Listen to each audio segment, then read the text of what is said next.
이스라엘 백성의 어버이가 시작이 됐던 아브라함이 갈대아 우르를 떠나는 장면이 오늘 본문의 이야기입니다. 하나님께서는 이스라엘 백성을 이루시기 위해서 아브라함을 불러내셨고 또 그를 통해서 거대한 민족을 이루어 예수 그리스도를 보내는 민족으로 삼고 또 그 후손을 통해서 이 땅에 하나님의 나라가 건설되게 하기 위해 큰 계획의 시작을 오늘 출발시키셨습니다. 이 내용은 여러분들이 워낙 잘 아시니까 이것을 여러분들에게 지금 설명하려고 하지는 않습니다.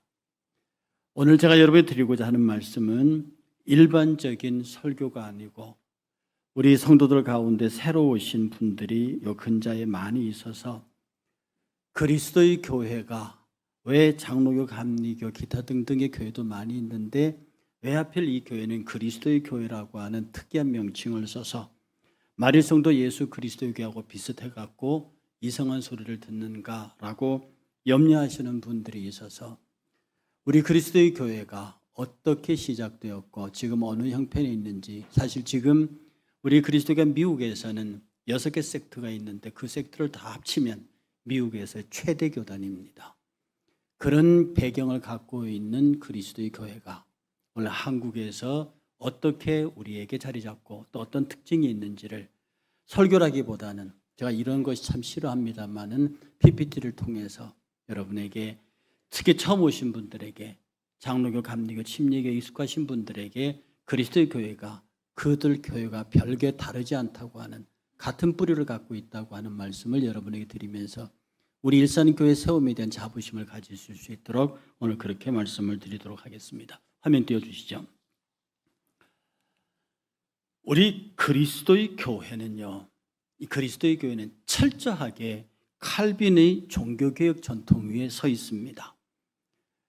교회사를 전공하시는 분들은 알고 있는데요, 이 종교개혁의 뿌리는 거꾸로 치고 올라가면 칼빈에서 토마스 아퀴나스, 어거스틴, 그리고 그 위로 올라가서 바울, 예수, 그리고 선지자의 전통, 특별히 예레미야입니다.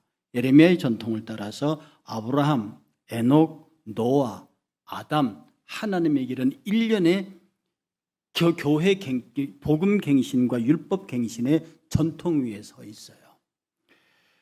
여러분들, 교회 안에 사회도 그렇고 갱신과 개혁이라는 두 가지 주제가 존재하는데요, 갱신이 없는 개혁은 문제가 크게 발생합니다. 갱신이 뭐냐 하면 원전 회복 운동이에요.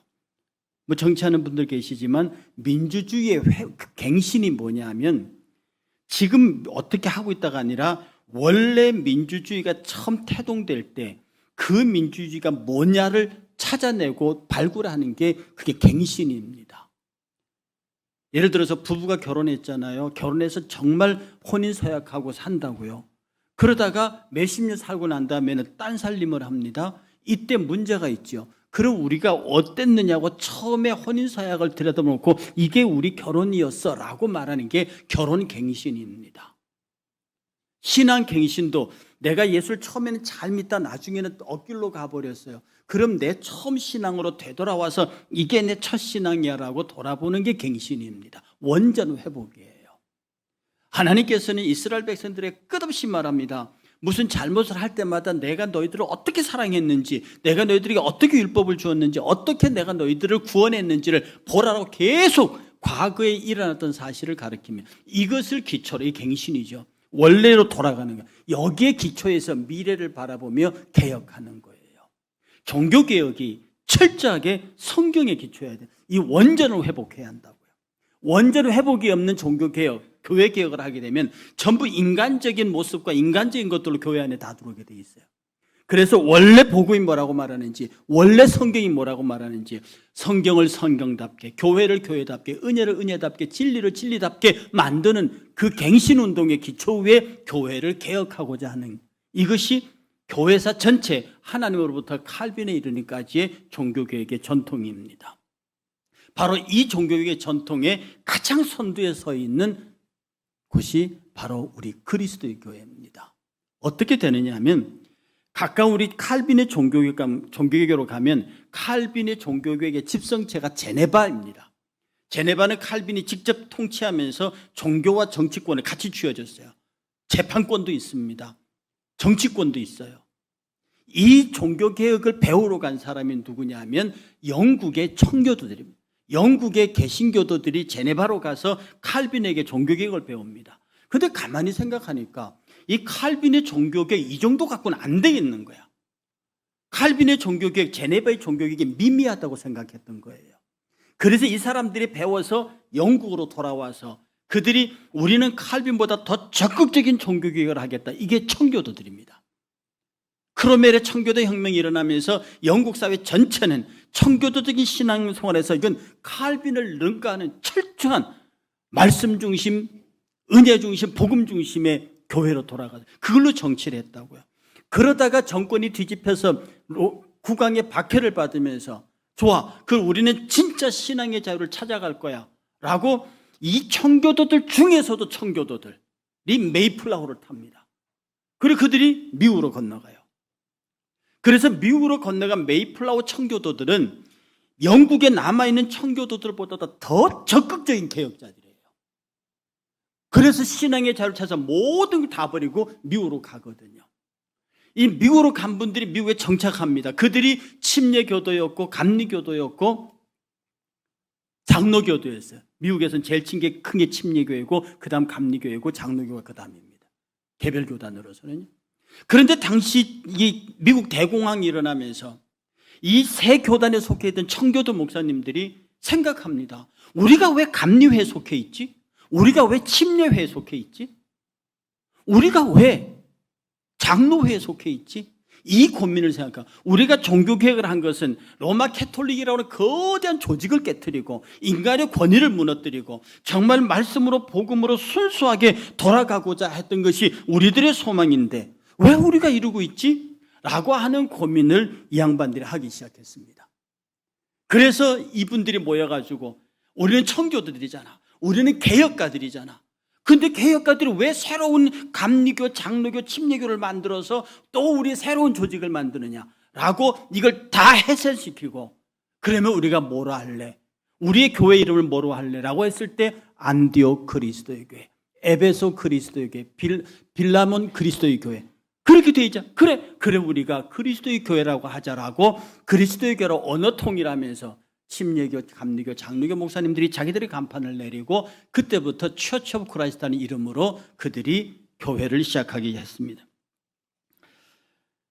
이 그리스도의 교회 운동은요, 이 그리스도의 교회라는 이름을 갖고 있지만 이거는 교단, 교파 이름이 아닙니다. 무브먼트라는 이름입니다.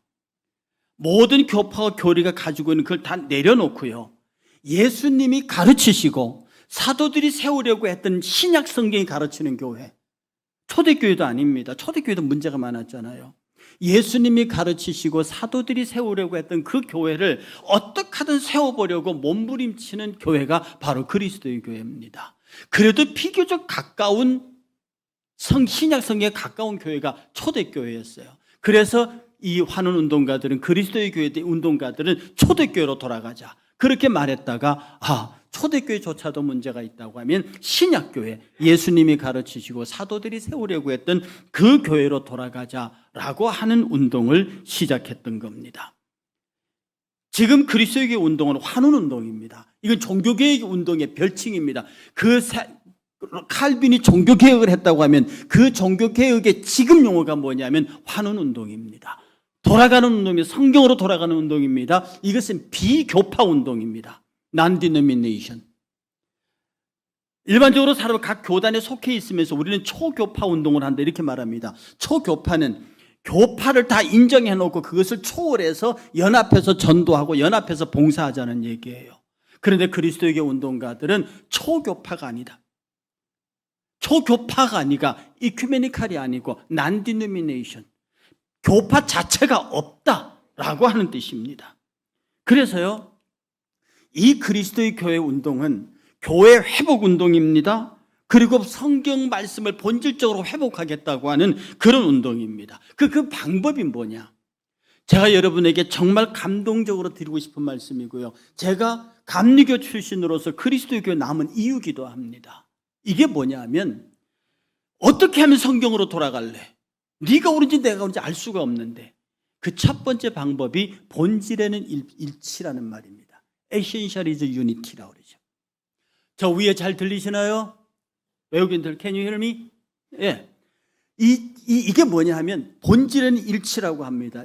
이것은 성경이 본질인데요. 여기 강장로님 앞에 계시는데 저하고 성경 공부를 하다가 견해 차이가 옵니다. 예를 들어서 나는 침례가 맞는데 장로님은 약식세례도 괜찮다고 얘기를 해요. 부딪히잖아요. 그러면 여기서 두 사람은 본질에서 일치합니다. 그 본질이 뭐냐면 예수님을 나의 구주 나의 하나님을 믿으시죠. 장로님 믿으신대요. 그럼 나도 믿습니다. 여기에서 일치하는 거예요. 그리고 여기에서 하나 되는 거예요. 그 다음에 두 사람의 의견이 다르잖아요. Unessential is freedom. 비본질에는 자유한다. 이건 의견에는 자유한다는 뜻이에요. 똑같은 성경 구절을 놓고 서로 해석이 다릅니다. 그러면 내 해석은 옳으니까 너는 죽어. 이게 종교재판이거든요. 내 해석이 옳으니까 너는 이단이야. 이게 종교재판이거든요. 그리스도교 환운동가들은 그렇게 하지 않습니다. 네가 그렇게 생각하냐? 나는 이렇게 생각하는데 두 사람이 신앙의 양심을 쫓아서 예를 들어서 내가 사람들의 인기를 모으기 위해서 내가 주도권을 쟁취하기 위해서 내 생각이 틀리고 상대 생각이 맞는데도 내 편을 만들기 위해서 끌어모으는 거, 이거는 하나님 앞에 벌 받을 일입니다. 내가 아무리 성경을 봐도 내 해석이 맞아. 근데 저 사람도 자기가 성경을 보고 그게 맞단 말이지. 그러면 침례하고 안 해. 그럼 갈라져 버려. 이게 침례교가 갈라져 나간 거거든요. 그러지 말라는 겁니다. 두 사람이 예수 그리스도 나의 구주 나의 하나님으로 믿는데 일치했으면 하나 되고, 그 다음에는 해석의 문제, 인터프리테이션, 해석의 문제. 해석은 자유. 너는 그렇게 믿어라. 그리고 우리가 끝없이 얘기하면서 토론해 가자. 그리고 어느 순간에 한참 토론하다가 가만히 들어보니 침례가 맞다. 그러면 내 양심적으로 기꺼이 내가 주장하던 약식 세례가 틀렸어. 침례가 맞습니다. 라고 합치면 그 침례가 본질이 되는 거예요. 그리고 그 다음 문제에 다시 비본질 놓고 토론 들어가고 성경 공부하고 끝없이 서로 논쟁하고 선한 논쟁입니다. 그렇게 점점 더 하나로 만들어가는 것. Essential is unity, unessential is freedom. 본질에는 일치하고 비본질에는 자유함으로써 하나 되고, 마지막으로 everything is charity. 모든 일은 사랑으로 해라. 우리 서로 교리가 다르다고 갈라져 싸우는 게 아니라, 교리가 다르냐, 네 이해가 다르냐, 해석이 다르냐, 오케이, 너는 그렇게 생각해라. 우리가 일치하는 본질이 있으니까 거기에서 우리 사랑하자. 거기에서 우리 전도하자. 거기에서 우리 같이 봉사하자. 서로 의견이 다르지만 주의 일을 하는 데는 같이 하자. Everything is charity. 이게 우리 환운 운동가들의 성경 해석 기준이고요. 이게 우리 산운 운동가들의 교회의 생활 기준입니다. 제가 여러분에게 이렇게 목회합니다. 저와 여러분들의 의견이 부딪히잖아요. 하다 보면 장로님들하고 부딪힙니다. 그러면 싸워요? 안 싸웁니다. 제가 우리 장로님들이 그렇게 말했어요. 내가 3번 주장했다. 그렇게 안 받아들이면 제가 물러설게요. 그랬어요. 왜냐하면 거기에서는 본질이 형성 안 되니까. 장로님들도 당회원들도 제익들도 교회 사랑하잖아요. 나도 사랑해요. 거기서 일치하면 그 본질입니다. 그 다음에 의견 방법이에요. 제가 하는 말이 상대가 죄짓자는 말이 아니면 그 말대로 가라. 근데 내가 생각하는 게 더 빠른 길이에요. 상대가 말하는 게 돌아가는 길이에요. 그런데 이 지름길로 가기 위해서 돌아가자는 사람하고 싸우지 않겠다는 겁니다. 내가 3번 얘기해서 안 되면 포기하고 돌아가는 길을 둘이 같이 가겠다는 거예요. 이게 환운 운동입니다. 갈라지기 위해서 싸운다, 이거는 교파 운동이거든요. 분리 운동입니다. 여러분, 교회 안에서 분리주의자는 사탄의 도구입니다. 사탄은 분열의 영이라고 그랬습니다. 편을 가르고 서로 시기하고 다투게 만들고, 이 교회의 역사는, 분열의 역사는요, 교단의 큰 분열이나 교회의 분열이나 개인의 분열은 전부 사단이 교회 파괴 공작으로 들어온 겁니다. 환운 운동가들은 교회 분열주의자들을 가장 싫어합니다. 편을 만들고 서로가 모함하고 이렇게 하는 것 말입니다. 이 분열의 영은 사단의 가장 악한 영의 역사 중에 하나입니다.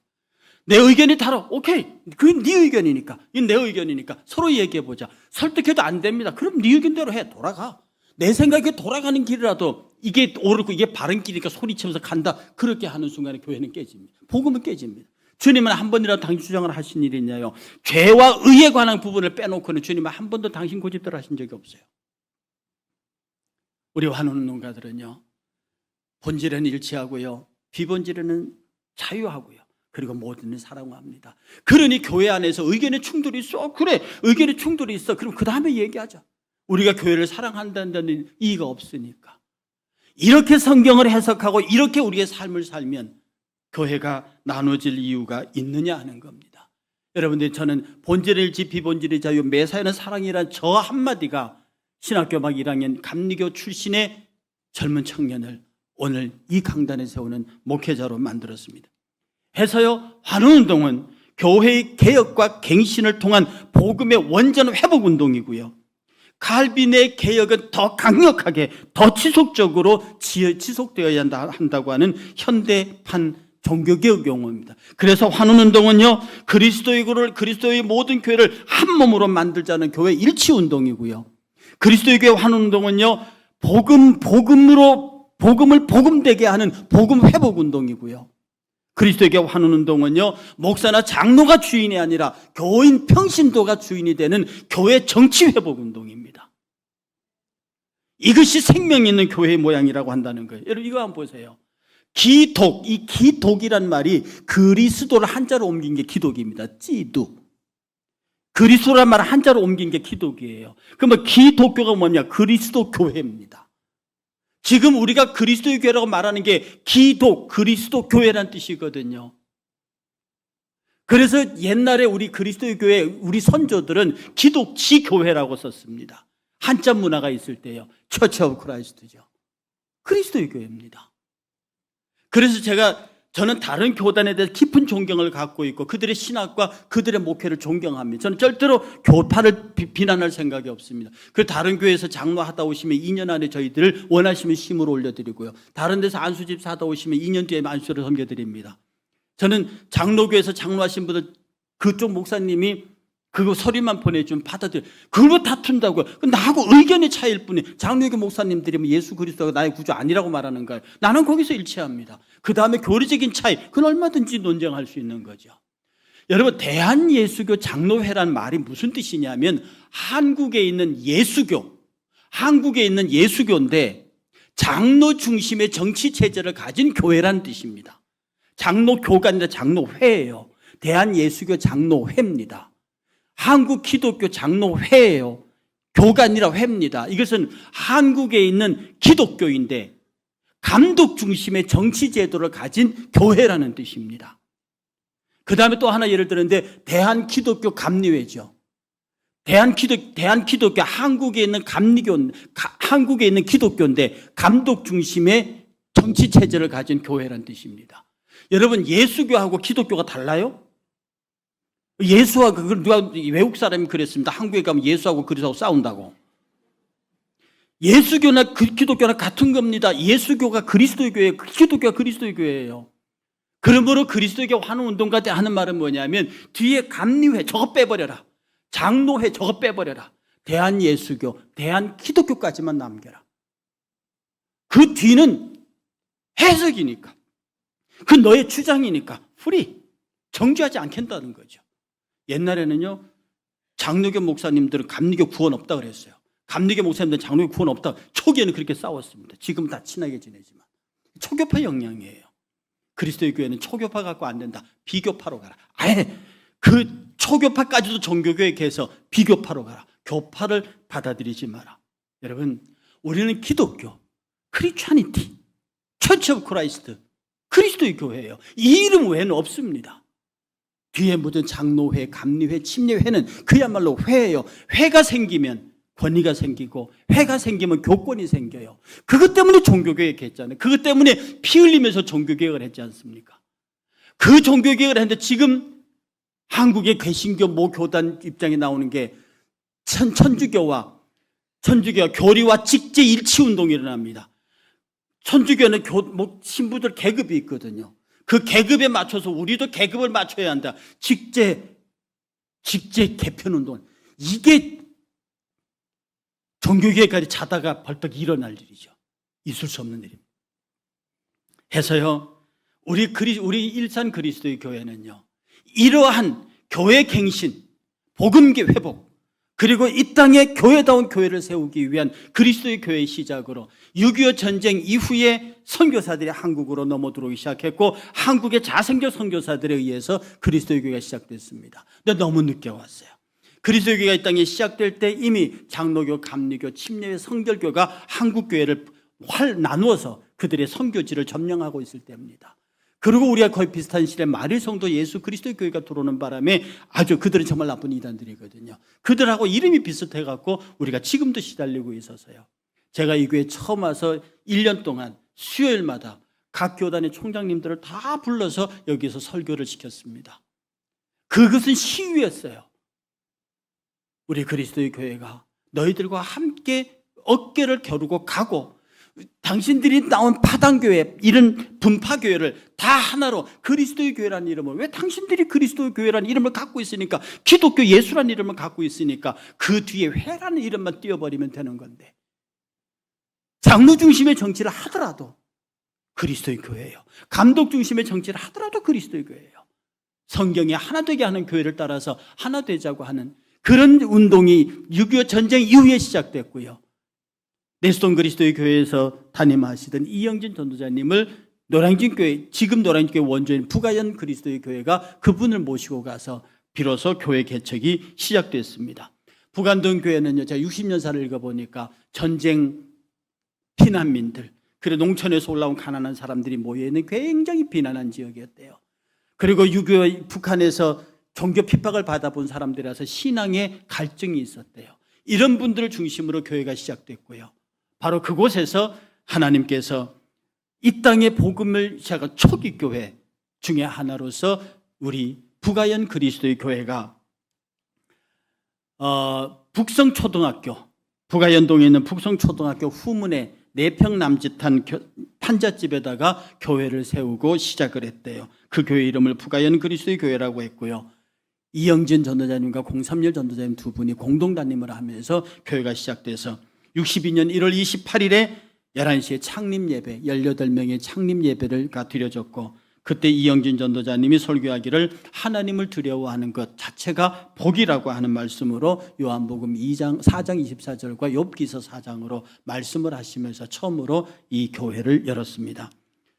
그런데 이제 이 교회가 진행되면서요, 아까 우리가 헌당을 못했다고 하는 아픈 얘기도 했지만, 여러분, 제가 지난주도 말씀, 저는 제일 못하는 게 헌금 설교입니다. 1년에 평생 가도 할까 말까 한 설교인데 오늘 우리 장로님의 말씀으로 대신하면서요, 정말 이 교회는요, 윤병료 장로님이라고 이분이 교통사고 나셔서 보험사로부터 받은 1,000만 원 전액을 교회에 헌금하심으로 부가연 동교에서 노량진교회로 옮겨질 때에 큰 힘이 됐다고 합니다.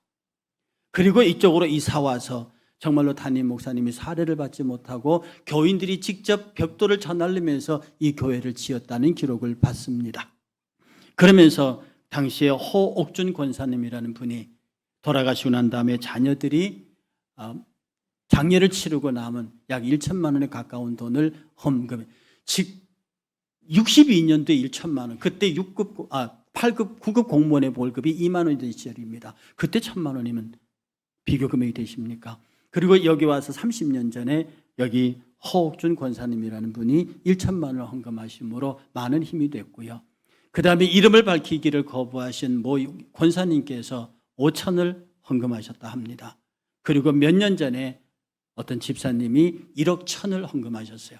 그렇게 해서 우리들의 교회의 빚을 갚아가고 우리 교회가 모여가면서 이제 마지막 순간에 정말 여기 창립 때부터 계셨던 분들이 돌아가기 전에 주여 수년 내 부흥케 하옵소서. 제가 말씀드린 수년 내는 내 생애 중간에, 내가 죽기 전에 그런 뜻입니다. 이 교회를 세우고 창립 때부터 있었던 분들이 더 돌아가시기 전에 헌당 예배를 우리 주님 앞에 드릴 수 있는 기회가 왔으면 참으로 좋겠다고 하는 것이 담임 목사로서의 소박한 소망입니다. 사랑하는 성도 여러분, 제가 5년 전에 여러분의 청빙을 받아서 이곳에 올 때, 학교 정년 7년을 남기고 이 교회로 발걸음을 옮겼을 때 정말 많이 마음이 착잡했습니다. 그러나 저는 그리스도의 교회가 내게 베푼 빚을 학교에서는 다 갚았습니다. 학교에서 고생할 대로 하고 애쓸 대로 애썼지만 어쨌든 그 학교가 내게 총장의 자리까지 주어서 내가 학교에서 봉사할 수 있는 것은 다 했고, 나로 목회자로 세우고 일하게 하신 하나님께 나를 세워준 이 땅의 그리스도에게 환원운동 현장에서 하나님 앞에 내가 무엇인가 마지막으로 할 일이 있다고 생각했고, 그렇게 해서 하나님께서 일산교회의 부름을 통해서 그때는 절대로 올 수가 없는 상황이었다는 것 여러분도 아실 겁니다. 그럼에도 불구하고 가족의 반대도 무릅쓰고 주변의 모든 친구들과 동료 교수들의 반대를 무릅쓰고 마지막으로 내가 남아있는 이 땅의 그리스도에게 환원운동의 현장에서 무엇인가 하나님 앞에 드려야 한다. 내가 교수 생활 나머지 7년을 사는 게 문제가 아니고 평안하고 놀다가 훗날에 하나님 앞에 가서 야단 맞는 것보다 현장에서 성도들과 함께 둥글다 그렇게 내 삶을 마감하는 것이 좋겠다. 그렇게 해서 왔고, 제가 여러분에게 처음 던진 메시지는 저렇게 8,000세대가 돌아가는 저 큰 아파트 단지를 당시 토요일 아침마다 우리 성도들과 돌면서 하나님 200목장 1,000명의 성도를 허락하십시오. 200목장 1,000명의 성도, 내가 있는 기간 동안에 이 일이 완성되기를 원합니다라고 정말로 눈물로 기도했는데, 코로나라고 하는 큰 암초가 부딪히면서 300명을 넘기 직전에 주저앉았습니다. 이제 다시 우리는 눈물의 코로나 기간을 뱉어냈고요. 이제 그 눈물의 기간을 거쳐서 다시 일을 시작할 수 있는 시기로 왔습니다. 지금 제가 하박국 3장 2절의 말씀을 올해의 표 말씀으로 세우고 주의 일을 부은케 하옵소서라고 하는 이 말씀을 내세웠는데, 여러분 60년사를 바라보면 60년사 제4장 표 9절에 저 말씀이 들어가 있습니다. 일산 표 4장 9절에 저 말씀이 들어가 있는 것을 보고 오늘 올해 표로 그것을 세우면서 일산 30년의 첫 출발을 저렇게 다시 시작하자. 사랑하는 성도 여러분, 금년 내에 하나님께서는 300명을 채워주실 것을 소망합니다. 그리고 우리 일산교회가 이 땅에 그리스도의 교회가 한데 누가 뭐라든 가장 선두에 있는 교회입니다. 비록 기껏 300명도 안 되는 교회가 제일 선두에 섰다는 것이 교파교회가 보면 우스운 일일 수 있을지라도 우리 후발 교회의 규모로서는 결코 작지 않습니다. 그리고 일산 지역에서도 여러분 200명 넘는 교회가 그렇게 많지 않습니다. 이 고향 땅이 약간 1,400개의 교회가 되는데 200명 넘는 교회가 그렇게 많지 않습니다. 장로교라고 되는 거 아니란 뜻입니다. 감리교라고 무조건 되는 게 아니란 뜻입니다. 우리가 힘을 모으고 이제 얼마나 우리가 한국에 있는 교회들을 사랑하고 그들과 함께 그들의 교리와 교파들을 다 내려놓고 그리스도라는 이름 안에 하나 되자고 하는 이 외침이 저들에게 설득력이 있다고 하면, 지금 초대교회로 돌아가자는 말이 이제 퍼져나오기 시작한데요. 제가 작년 3월 1일 날 한국교회 평신도 지도자 협의회 초청을 받아서 한국 기독회관에서 강의를 하러 갔는데 그 평신도 지도자 협의회가 걸고 있는 캐치프레이즈가 초대교회로 돌아가자였습니다. 제가 깜짝 놀랐습니다. 평신도들이 저런 생각을 하고 있다. 그리고 이 코로나를 겪으면서 많은 실천신학학자들이 매주 만찬이 얼마나 소중한가를 코로나를 통해서 보여줬다. 한국교회는 예배를 개혁해야 한다라고 하는 메시지가 실천신학교에서 퍼져나오고 있습니다. 우리는 틀리지 않았습니다. 우리 매주 만찬이 틀리지 않았고 침례 세례가 틀리지 않았고 말씀으로 말씀되게 하는 비교파 운동이 틀리지 않았습니다. 그러나 우리는 옳고 너희는 다 틀렸다가 아닙니다. 우리는 그들과 함께 가는, 그들과 의견이 다를 뿐입니다. 여전히 다른 교파의 사람은 우리의 형제고 우리의 자매며 본질에서 일치하고 있는 이상 그들과 끊임없는 논쟁과 토론을 통해서 점점 더 주의 교회로 가까이 가는 멋진 교회. 우리 모두가 힘을 내서 우선은 이 일산 지역을 선도해가는 비교파 운동의 환원운동, 초대교회로 돌아가는 신약교회로 돌아가는 그런 교회로서 모든 교회 빛과 소금이 되는 우리 교회와 성도가 되시기를 주의 이름으로 축원합니다.